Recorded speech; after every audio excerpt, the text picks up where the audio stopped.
Dear students and dear friends, एक बार फिर स्वागत है अपने चैनल पॉलिटिकल साइंस एसबीएम में। आइए आज हम लोग सॉल्व करते हैं बीए थर्ड ईयर से संबंधित बेहद महत्वपूर्ण क्वेश्चंस। और सेमेस्टर जो है आपका सेमेस्टर 5th सेमेस्टर है और जो विषय है आपका सोशियोलॉजी यानी समाजशास्त्र। सोशियोलॉजी यानी जो बीए थर्ड ईयर के स्टूडेंट हैं समाजशास्त्र के, उनके लिए बेहद महत्वपूर्ण क्वेश्चंस इसमें शामिल हैं जो उनकी परीक्षा की दृष्टि से बेहद महत्वपूर्ण साबित होने वाले हैं। और ये आज हम जितने एमसीक्यू सॉल्व करेंगे आपके सिलेबस का जो यूनिट 1 है उससे संबंधित सॉल्व करेंगे। तो यूनिट 1 में आपको पढ़ना है समाजशास्त्र के उद्भव के बौद्धिक दर्शन या बौद्धिक स्रोत। इसमें आपको यूरोप में ज्ञानोदय और उसका यूरोप का इतिहास दर्शन, राजनीतिक दर्शन और इस दौरान जो सामाजिक एवं राजनीतिक सुधार आंदोलन है उससे संबंधित एमसीक्यूज को सॉल्व करेंगे। आगे बढ़ने से पहले आपसे रिक्वेस्ट है, जिन साथियों ने अब तक चैनल को सब्सक्राइब नहीं किया है प्लीज़ आप चैनल को सब्सक्राइब कीजिए और साथ ही बेल आइकन को प्रेस कीजिए ताकि ऐसी वीडियो की सूचनाएं तुरंत आपको पहुंच सकें और उसका लाभ उठा सकें। और वीडियो अच्छा लगे तो लाइक कीजिए और अपने दोस्तों में अधिक से अधिक शेयर कीजिए। अगर आप किसी और सब्जेक्ट से भी हैं, खासकर पॉलिटिकल साइंस या एजुकेशन, तो उससे रिलेटेड भी चैनल पर ऑलरेडी वीडियो अपलोडेड है, आप चैनल पर विजिट करके देख सकते हैं। तो आइए पहला क्वेश्चन देखते हैं। बीए थर्ड ईयर सोशियोलॉजी का जो फर्स्ट पेपर है उसी के यूनिट 1 का ऑब्जेक्टिव क्वेश्चन हम लोग सॉल्व कर रहे हैं। प्रश्न है, यूरोप में पुनर्जागरण का युग किस शताब्दी से आरंभ हुआ, यानी from which century the era of renaissance came into existence. 15वीं, 16वीं, 17वीं या 18वीं। तो यूरोप में पुनर्जागरण का किस शताब्दी से आरंभ होता है, तो ये होता है आपका 15वीं सदी यानी 15th सेंचुरी में यूरोप में पुनर्जागरण का युग आरंभ होता है। नेक्स्ट क्वेश्चन है क्वेश्चन नंबर 2, यूरोप में 18वीं शताब्दी के आरंभ से तर्क, व्यक्तिगत स्वतंत्रता तथा मानवतावाद पर आधारित चिंतन की परंपरा को क्या कहा जाता है। With the beginning of 18th century in Europe, the tradition of thought based on logic, individual freedom and humanism is called as, तो हम इसको बोलते हैं, क्या बोलते हैं, इनलाइटमेंट यानी ज्ञानोदय बोलते हैं। ऑप्शन बी राइट आंसर होगा। क्वेश्चन नंबर 3 है, ज्ञानोदय से संबंधित एक मुख्य विचारक का नाम बताइए, या एक मुख्य विचारक का नाम है प्लेटो, मार्टिन लूथर, जॉन लॉक या अरस्तु। तो जो ज्ञानोदय से संबंधित विचारक है आपका इनमें से वो है जॉन लॉक, ये ज्ञानोदय से संबंधित है। क्वेश्चन नंबर 4 है, द वेल्थ ऑफ नेशन पुस्तक के लेखक का क्या नाम है। जो name of author of the book the wealth of nation is Thomas Hobbes, John Locke, Rousseau या एडम स्मिथ। तो एडम स्मिथ ने द वेल्थ ऑफ नेशन की रचना की। ऑप्शन डी राइट आंसर होगा, एडम स्मिथ। नेक्स्ट क्वेश्चन है question number 5, निम्नांकित में से कौन सी एक दशा ज्ञानोदय से संबंधित नहीं है। आपको बताना कौन सी एक जो सिचुएशन या कंडीशन है वो इनलाइटमेंट से संबंधित नहीं है। ए ऑप्शन ए है व्यक्ति की स्वतंत्रता, कैथोलिक नियमों का पालन, तर्कवाद या तर्कवाद या उपयुक्तवाद। तो जो आपका ज्ञानोदय से संबंधित नहीं है वो कि कैथोलिक नियमों का पालन, बल्कि इस दौरान कैथोलिक नियमों का पालन नहीं किया जाता था। तो ऑप्शन बी राइट आंसर होगा। क्वेश्चन नंबर 6 है, इतिहास के दर्शन की मौलिक मान्यता है। तो इतिहास के दर्शन की मौलिक मान्यता क्या है कि सामाजिक विकास की व्याख्या केवल इतिहास के आधार पर की जा सकती है, विभिन्न समाज सरल अवस्था से जटिल अवस्था की ओर बढ़ते हैं, या आदिवासी समाज सभ्यता के मौलिक प्रतिनिधि हैं, या निर्धनता एक प्राकृतिक घटना है। तो इतिहास के दर्शन से मौलिक मान्यता क्या है कि विभिन्न समाज सरल अवस्था से जटिल अवस्था की ओर बढ़ते हैं। तो ऑप्शन बी राइट आंसर होगा। क्वेश्चन नंबर 7 है, बॉटमोर के अनुसार 19वीं शताब्दी के आरंभ में इतिहास का दर्शन किस विचारक की रचनाओं में बहुत अधिक प्रभावित हुआ। हीगल तथा सेंट साइमन, मिलर तथा वाइको, एडम फर्ग्यूसन या सिडमैन। तो इसका आंसर होगा ऑप्शन ए, हीगल तथा सेंट साइमन के दर्शन में इतिहास के दर्शन इसमें ज़्यादा प्रभावित हुआ है, हीगल और सेंट साइमन। क्वेश्चन नंबर 8 है, इतिहास के दर्शन के आधार पर लिपले तथा चार्ल्स बोथ ने अध्ययन की किस पद्धति का उपयोग करना आरंभ किया। ऑप्शन देखिए, ऐतिहासिक विधि, सर्वेक्षण विधि, सांख्यिकी विधि या ये सभी। तो इसका आंसर होगा ऑप्शन बी, सर्वेक्षण विधि यानी survey method. Option B right answer होगा। नेक्स्ट क्वेश्चन है क्वेश्चन नंबर 9, यूरोप में एक प्रतिनिधि सरकार का राजनीतिक दर्शन किसके द्वारा प्रस्तुत किया गया? Rousseau, Thomas Hobbes, John Locke या Spinoza?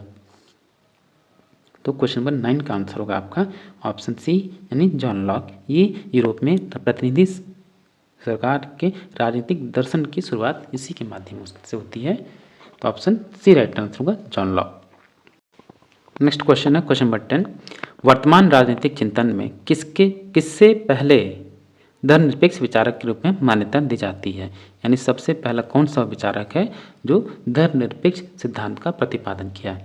Abraham Lincoln, Karl Marx, Rousseau या वाइको? तो क्वेश्चन नंबर 10 का आंसर होगा option D Vico. Question number 11 है अपने राजनीतिक दर्शन में किसने सबसे पहले इस तथ्य पर बल दिया कि मानवता की अनुपमता उसकी सामाजिकता में निहित है? ऑप्शन देखिए जेम्स मिल, लापियर, मॉन्टेस्क्यू या वाइको? तो क्वेश्चन नंबर 11 का आंसर होगा आपका ऑप्शन नंबर सी मॉन्टेस्क्यू। ये मानव की अनुपमता में सामाजिकता निहित है, इस दर्शन पे या इस सिद्धांत में बल देता है मॉन्टेस्क्यू। क्वेश्चन नंबर 12 है निम्नांकित में से किस एक दशा को समाजशास्त्र के उद्भव का स्रोत नहीं माना जाता? यानी which of the following condition is not regarded as a source of emergence of sociology? Option A देखिए यूरोप का सामाजिक तथा राजनीतिक सुधार आंदोलन, या फ्रांस की क्रांति, या इंग्लैंड का उपनिवेशवादी शासन, या इतिहास का नया दर्शन? क्वेश्चन नंबर 12 का आंसर होगा ऑप्शन सी इंग्लैंड का उपनिवेशवादी जो शासन है ये समाजशास्त्र के उद्भव का स्रोत नहीं माना जाता। ऑप्शन सी राइट आंसर होगा। क्वेश्चन नंबर 13 है यूरोप में सामाजिक तथा राजनीतिक सुधार आंदोलन का मुख्य उद्देश्य क्या था? यानी what was the basic objective of social and political reform movement in Europe? Option देखिए सामान्य जीवन की दशाओं में सुधार, या लोकतांत्रिक व्यवस्था की स्थापना, या रूल ऑफ लॉ यानी कानून का शासन, या विधि का शासन, राजनीतिक क्रांति का विरोध, या पोजीशन ऑफ पॉलिटिकल रिवॉल्यूशन? तो क्वेश्चन नंबर 13 का आंसर होगा ऑप्शन नंबर ए सामान्य जीवन की दशाओं में सुधार। ये आपका जो यूरोप में सामाजिक और राजनीतिक सुधार आंदोलन हुआ उसका मूल उद्देश्य या जो मेजर गोल था ये था आपका मेजर ऑब्जेक्टिव जो था कि सामान्य जीवन की दशाओं में सुधार करना। क्वेश्चन नंबर 14 है यूरोप का सामाजिक तथा राजनीतिक सुधार आंदोलन किस दशा से प्रभावित था? ऑप्शन देखिए श्रमिक असंतोष, या वैचारिक असंतोष क्रांति, या इंग्लैंड की औद्योगिक क्रांति, या किसानों की समस्याएं? तो जो यूरोप का सामाजिक तथा राजनीतिक सुधार आंदोलन था वो आपका वैचारिक क्रांति से प्रभावित था, यानी जो आइडियोलॉजिकल रिवॉल्यूशन था उससे प्रभावित था। ऑप्शन बी राइट आंसर होगा। नेक्स्ट क्वेश्चन है क्वेश्चन नंबर 15 निम्नांकित में से कौन सी एक दशा यूरोप के सामाजिक राजनीतिक सुधार आंदोलन का परिणाम नहीं है? कौन सा? तर्कवाद में कमी या तर्कवाद में कमी, मानवतावाद में वृद्धि, चर्च के प्रभाव में कमी, या व्यक्तिगत स्वतंत्रता में वृद्धि? तो क्वेश्चन नंबर 15 का राइट आंसर होगा तर्कवाद में कमी, क्योंकि ये यूरोप में सामाजिक राजनीतिक सुधार आंदोलन का परिणाम नहीं है, क्योंकि तर्कवाद में वृद्धि ही उसका क्रांति का या सुधार आंदोलन का परिणाम है, बल्कि इसमें दिखाएं कमी ऐसा नहीं है। तो इसलिए इसका answer option A right answer होगा। क्वेश्चन नंबर 16 है यूरोप में पुनर्जागरण के दौरान यूटोपिया नामक पुस्तक लिखने के कारण किस विचारक को मृत्युदंड दिया गया? Rousseau, Thomas More, Francis Bacon, या वोल्टेयर? तो जो आपका थॉमस मोर हैं इन्होंने यूटोपिया नामक पुस्तक लिखी जिस कारण को मृत्युदंड दे दिया गया। बेहद दुर्भाग्यपूर्ण घटना थी उस समय की, और ये इसका आंसर होगा ऑप्शन बी। यूटोपिया के लेखक थॉमस मोर हैं और जिसका लिखने की वजह से इनको मृत्युदंड दे दिया गया। ऑप्शन बी राइट आंसर होगा। क्वेश्चन नंबर 17 है यूरोप में ज्ञानोदय का आरंभ किस शताब्दी से माना जाता है? तो यूरोप में जो इनलाइटमेंट या ज्ञानोदय का जो उद्भव हुआ वो ऑप्शन देखिए 15वीं शताब्दी, 16वीं शताब्दी, 17वीं शताब्दी, या 18वीं शताब्दी? तो यूरोप में ज्ञानोदय का जो आरंभ है 17वीं शताब्दी से माना जाता है। ऑप्शन सी राइट आंसर होगा। क्वेश्चन नंबर 18 है 18वीं शताब्दी के राजनीतिक दर्शन में मानवीय प्रकृति की अवधारणा के बारे में किसके विचारों को उपयोगी माना जाता है? रूसो, डेविड ह्यूम, मॉन्टेस्क्यू, या थॉमस एक्विनास? तो इसका आंसर होगा ऑप्शन नंबर ए यानी रूसो। नेक्स्ट क्वेश्चन है क्वेश्चन नंबर 19। क्वेश्चन नंबर 19 है फ्रांस की क्रांति से पहले यूरोप में कौन सी एक दशा विद्यमान नहीं थी? व्यक्तिगत स्वतंत्रता, विभेदकारी सामाजिक व्यवस्था, धार्मिक शोषण या राजनीतिक अस्थिरता। फ्रांस की क्रांति से पूर्व या पहले यूरोप में व्यक्तिगत स्वतंत्रता का अभाव था, ये दशा विद्यमान नहीं थी। तो ऑप्शन ए राइट आंसर होगा, इंडिविजुअल फ्रीडम। क्वेश्चन नंबर 20 है फ्रांस की क्रांति किस वर्ष घटित हुई? बेहद महत्वपूर्ण क्वेश्चन है।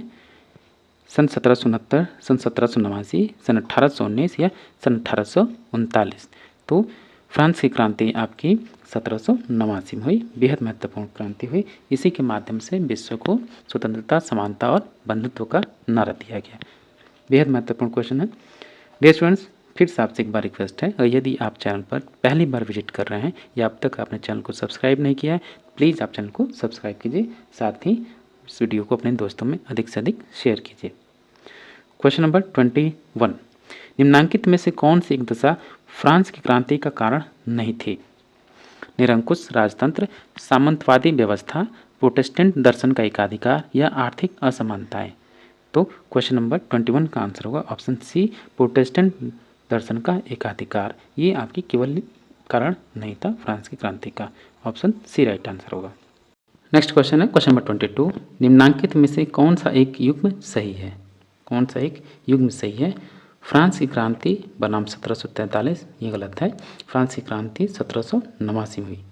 सामंतवाद, आर्थिक शोषण, सामंतवाद में आर्थिक शोषण होता है। कैथोलिक चर्च, मानवतावाद, ये सम्मिलित नहीं है। ज्ञानोदय, परंपरावादी ज्ञान, बिल्कुल नहीं।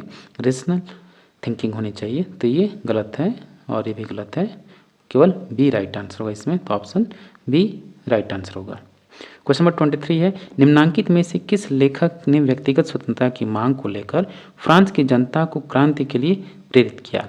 रूसो, स्टालिन, अगस्ट कांट या पेरेटो? तो इसका आंसर होगा option A, Rousseau. Sorry. Question number 24 है फ्रांस की क्रांति से पहले सभी राजनीतिक निर्णय जिस सदन के द्वारा लिए जाते थे उसका नाम क्या था? Common status, national status, feudal status या जनरल स्टेटस? तो उसका नाम था जनरल स्टेटस या आम सभा बोलते हैं इसको। ऑप्शन डी राइट आंसर होगा। क्वेश्चन नंबर 25 है 1789 में फ्रांस की क्रांति के बाद निम्नांकित में से कौन फ्रांस का नया सम्राट बना? ये भी क्वेश्चन बेहद महत्वपूर्ण है। टॉकविले, ब्रूनो, नेपोलियन या मार्टिन लूथर? तो नेपोलियन 1789 में फ्रांस की क्रांति के बाद नेपोलियन फ्रांस का नया सम्राट बना। ऑप्शन सी राइट आंसर होगा। क्वेश्चन नंबर 26 है निम्नांकित कथन में से कौन सा सही विकल्प, निम्नांकित कथन में से सही विकल्प का चयन करके रिक्त स्थानों की पूर्ति कीजिए। कथन क्या है? फ्रांस की क्रांति के फलस्वरूप वहाँ राजनीतिक व्यवस्था में किस डैश को विशेष महत्व दिया जाने लगा, यानी किसको विशेष महत्व दिया जाने लगा? पोप की सत्ता को, जनता की संप्रभुता को, कैथोलिक चर्च को या मजदूर वर्ग को? तो इसका आंसर होगा option B, sovereignty of people, यानी जनता की संप्रभुता को फ्रांस की क्रांति के बाद ज़्यादा या विशेष महत्व दिया जाने लगा। ऑप्शन बी राइट आंसर होगा। क्वेश्चन नंबर 27 है फ्रांस की क्रांति को समझना वास्तव में 19वीं शताब्दी के बौद्धिक इतिहास को समझना है, यह किसने कहा है? बोवार्डस, कार्ल मार्क्स, लियो गॉर्शाय या अब्राहम लिंकन? तो इसका आंसर होगा लियो गॉर्शाय। ऑप्शन सी राइट आंसर होगा। क्वेश्चन नंबर 28 है सन 1770 तथा 1830 के बीच इंग्लैंड में होने वाले औद्योगिक विकास को क्या कहा जाता है? औद्योगिक क्रांति, औद्योगिक उपनिवेशवाद, औद्योगिकरण या औद्योगिक प्रसार? तो हम इसको कहते हैं इंडस्ट्रियल रिवॉल्यूशन या औद्योगिक क्रांति। ऑप्शन ए राइट आंसर होगा, इंडस्ट्रियल रिवॉल्यूशन। क्वेश्चन नंबर 29 है इंग्लैंड के सम्राट द्वारा स्थापित पहले बैंक का क्या नाम था? ये क्वेश्चन बेहद महत्वपूर्ण है। Chartered bank of England, national bank of England, bank of England या बैंक ऑफ यूनाइटेड किंगडम? तो इंग्लैंड के सम्राट द्वारा जो सबसे पहले बैंक का स्थापना की गई वो थी बैंक ऑफ इंग्लैंड। ऑप्शन थी ऑप्शन सी, ये था आपका बैंक ऑफ इंग्लैंड, जो इंग्लैंड के सम्राट द्वारा स्थापित पहला बैंक था। नेक्स्ट क्वेश्चन है क्वेश्चन नंबर 30, निम्नांकित में से किस एक दशा को इंग्लैंड की औद्योगिक क्रांति का आधार माना जाता है? राजनीतिक स्थायित्व, मानवतावादी दर्शन, खनिज भंडारों की प्रचुरता या श्रम विभाजन में वृद्धि। तो इसका आंसर होगा राजनीतिक स्थायित्व, ऑप्शन ए राइट आंसर होगा। क्वेश्चन नंबर 31 है, 19वीं शताब्दी के आरंभ में वाटरलू का युद्ध जो है, ये भी क्वेश्चन बेहद महत्वपूर्ण है और ये टॉपिक भी बेहद महत्वपूर्ण है। तो वाटरलू का युद्ध निम्नांकित में से किन दो देशों के बीच लड़ा गया? तो ऑप्शन देखिए, फ्रांस तथा इटली, इंग्लैंड तथा जर्मनी, फ्रांस तथा इंग्लैंड या जर्मनी तथा इटली। तो जो वाटरलू का युद्ध हुआ फ्रांस तथा इंग्लैंड के बीच में हुआ, ऑप्शन सी राइट आंसर होगा। क्वेश्चन नंबर 32 है, इंग्लैंड की औद्योगिक क्रांति की अवधि में निम्नांकित में से विभिन्न घटनाओं का कौन सा एक जोड़ा सही है? जो इसमें से सही जोड़ा है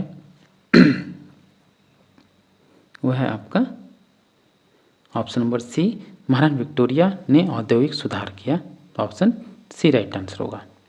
क्वेश्चन नंबर 33, निम्नांकित में से किस एक दशा को इंग्लैंड की औद्योगिक क्रांति का अंतर्राष्ट्रीय प्रभाव कहा जाएगा? कौन सा कहा जाएगा? इंग्लैंड में पूंजीवाद का विकास, या मध्यम और श्रमिक वर्ग की शक्ति में वृद्धि, ब्रिटिश पार्लियामेंट में श्रमिकों का प्रतिनिधित्व, या अति उत्पादन से उत्पन्न बेरोजगारी। तो श्रमिक आंदोलनों का आरंभ शुरू हो गया। एक हम कह सकते हैं जो अंतर्राष्ट्रीय प्रभाव है, आपसे पूछा है इंग्लैंड की औद्योगिक का जो अंतर्राष्ट्रीय प्रभाव है वो हो गया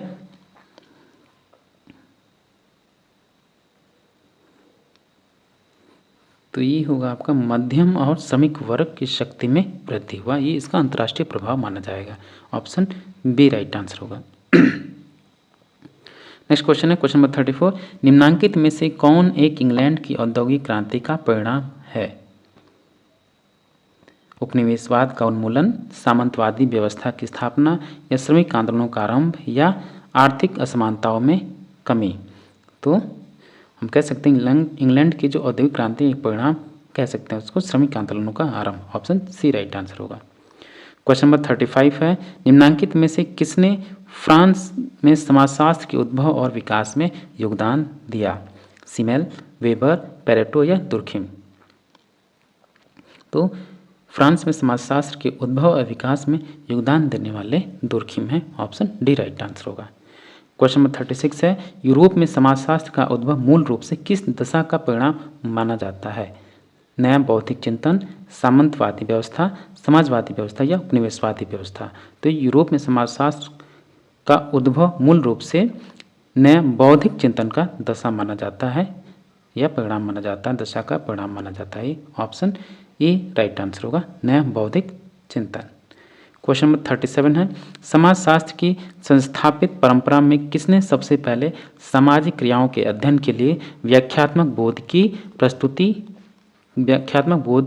पद्धति प्रस्तुत की? Karl Marx, Max Weber, George Simmel या हर्बर्ट स्पेंसर। तो मैक्स वेबर इसका आंसर होगा। Option number B Max Weber. और इस सेशन का लास्ट क्वेश्चन है इस यूनिट का, themes and perspective in Indian sociology. पुस्तक के लेखक कौन है? Who is the author of themes and perspective in Indian sociology? M N. Srinivas, S C. Dube, D N. Dhanagare या जी.एस. घुरिये। तो डी.एन. धनागरे साहब ने लिखा है पर in the themes and perspective in Indian sociology. Option C right answer होगा। तो डियर स्टूडेंट, ये था आपका बीए थर्ड ईयर और फिफ्थ सेमेस्टर, थर्ड ईयर का जो फिफ्थ सेमेस्टर उसका समाजशास्त्र का जो सोशियोलॉजी का आपका पहला यूनिट है, यूनिट 1 से संबंधित क्वेश्चंस को हमने सॉल्व किया, जो कि आपके एग्जाम के लिए बेहद महत्वपूर्ण है। आप इसको पूरा देखिए, अच्छे से देखिए। और नेक्स्ट जो टॉपिक है, नेक्स्ट यूनिट है जिसमें हमको थिंकर्स को पढ़ना है, उससे रिलेटेड कंटेंट या वीडियो जल्द अपलोड होगा। आप चैनल पर बने रहिए। और हाँ, चलते चलते फिर आपसे एक बार रिक्वेस्ट है कि प्लीज़ आप चैनल को सब्सक्राइब कीजिए। अगर अब तक आपने चैनल को सब्सक्राइब नहीं किया है तो अगर नए हैं तो ज़रूर से ज़रूर सब्सक्राइब कीजिए। मिलता है आपसे नेक्स्ट वीडियो में। Thank you for watching.